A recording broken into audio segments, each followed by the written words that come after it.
So the idea for Heat the Human came from Carers Scotland, who found that the people with disabilities and with problems thermoregulating were having to heat their homes, and this was too hot for the people that lived with them and that came in to care for them.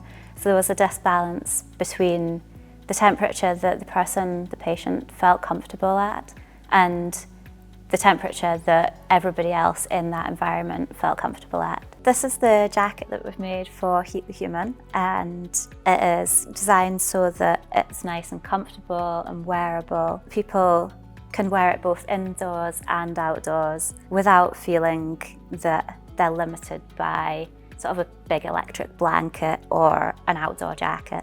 It heats up inside, so we've got this print which shows where the electrical components would run on the inside layer of this. The sort of orange and red represents where that heat would be radiated, and it's nice and close to the person's body so that they feel nice and warm and they don't have to have their heating on in their homes and they're the right temperature. We've paid a lot of attention to the sort of comfort factors of it. So this is a nice wool.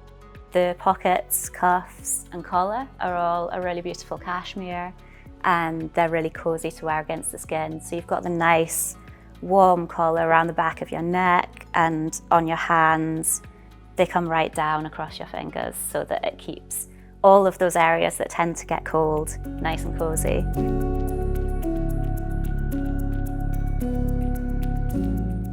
You can imagine if elderly people, even someone maybe not very strong people, if they can have this garment to wear in the winter time, they will probably not going to getting cold, and then they don't need to go to see the doctor. They don't need to take the medicines. So the NHS can reduce the burden, and then less patient will go there. So we use a conductive circuit, and we've chosen to use printed inks for this instead of cables and wires, because that traditional method of using wires and metal cables is really uncomfortable to wear, and it makes the item quite bulky.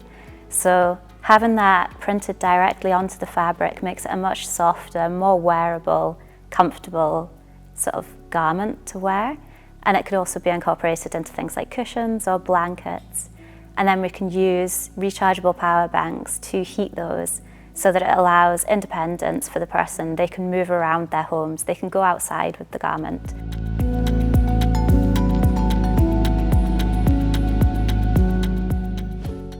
Our microenvironment surrounded our body, so that's the temperature, really our skin comfortable temperature. So that's only what we need. Yeah, so that's massively reduce energy use. So that's of course energy related to the carbon footprint. I found that this project has been a really great opportunity to bring not only the electronics and functional textiles to light, but also to bring that unique and aesthetically pleasing side into it. So it's not just a functional textile, it's a textile that people would want to wear and use, and they feel good having that in their lives. This project has been a really great opportunity to create something that is not only useful, but is something beautiful and is hopefully used by lots of people in the future.